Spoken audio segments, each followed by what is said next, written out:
Takdimi, pengasuh pondok pesantren Zainul Hasan Lembong, yakni Kiai Haji Muhammad Hasan Mutawakil Allahumma SHMM, yang saya hormati Rektor Universitas Islam Zainul Hasan Lembong, yakni Dr.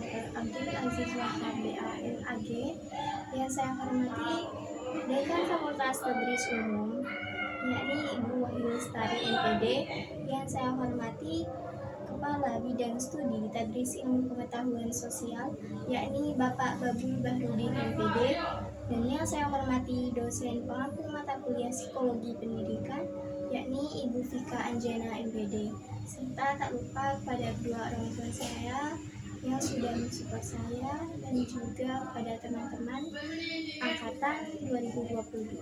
Kenalkan, nama saya Rizka Kurniawati, mahasiswi dari Prodi Tadris Ilmu Pengetahuan Sosial semester 4. Di sini saya akan menjelaskan mengenai karakteristik pada peserta didik melalui peta imajinasi. Peserta didik memiliki karakteristik masing-masing, yang mana karakteristik tersebut terbagi menjadi beberapa bagian. Dan yang pertama yaitu karakteristik peserta didik berdasarkan kemampuan dasar.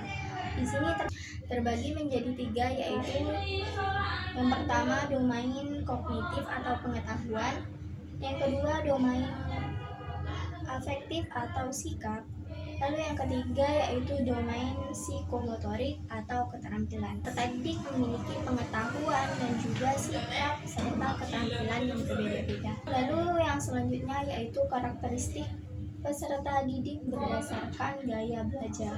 Di sini juga terbagi menjadi 3, yaitu yang pertama gaya belajar visual, yang kedua gaya belajar auditorik, yang ketiga gaya belajar kinestetik. Yang pertama yaitu gaya belajar visual. Peserta didik yang cocok dengan gaya belajar visual di sini, ia akan merasa lebih paham atau lebih mengerti mengenai suatu materi yang disampaikan oleh seorang pendidik apabila melalui sebuah visual atau pendidik tersebut menggunakan media-media yang akan menampilkan suatu gambar yang sesuai dengan materi yang dijelaskan. Peserta didik dengan gaya belajar visual ini memiliki kesulitan pada penyerapan materi ketika seorang pendidik dalam menyampaikan suatu materi atau informasi melalui sistem atau model pembelajaran ceramah. Kedua yaitu gaya belajar auditorik, yang mana peserta didik di sini mengandalkan pendengarannya di dalam memahami dan juga mengerti suatu materi atau suatu informasi yang disampaikan oleh pendidik.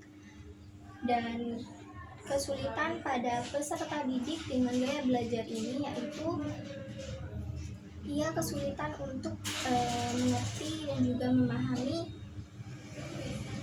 suatu materi bacaan atau suatu materi yang berupa tulisan. Lalu yang selanjutnya yaitu gaya belajar kinestetik, yang mana pada peserta didik dengan gaya belajar ini dalam menyerap atau mengerti suatu materi yang disampaikan oleh pendidik itu membutuhkan yang namanya sentuhan atau menggunakan tangan untuk bisa mengingat dan juga lebih memahami dari materi yang disampaikan. Selanjutnya yaitu karakteristik berdasarkan perkembangan emosional. Yang pertama yaitu anak terlibat perselisihan.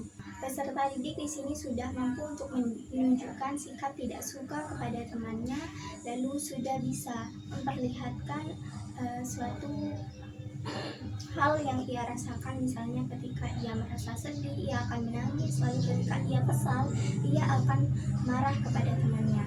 Lalu yang kedua yaitu kegiatan berteman yang lebih intens, yang mana anak di sini sudah bisa berteman baik dengan sesamanya. Ketika ia sudah bisa berteman baik dengan sesamanya, sikap yang cenderung selalu membutuhkan temannya tersebut. Yang ketiga yaitu perilaku yang mencolok. Perilaku yang mencolok adalah perilaku yang memperlihatkan sikap marah atau tidak senang dengan menyibukkan diri atau sambil menangis, atau anak harus diakui sebagai bagian dari suatu kelompok tertentu. Kegiatan pertemuan juga lebih intens, perselisihan juga mulai berkurang.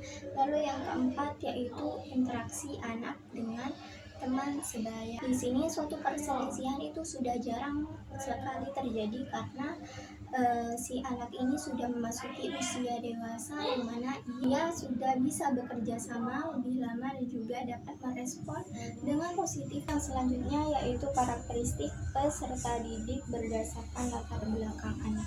Yang pertama yaitu menjalin hubungan yang baik dengan anggota keluarga, yang mana di sini anak sudah mulai menerima tanggung jawabnya dan juga menerima batasan-batasan yang diberikan oleh kedua orang tuanya, serta berusaha untuk membantu anggota keluarga yang sedang mengalami kesusahan.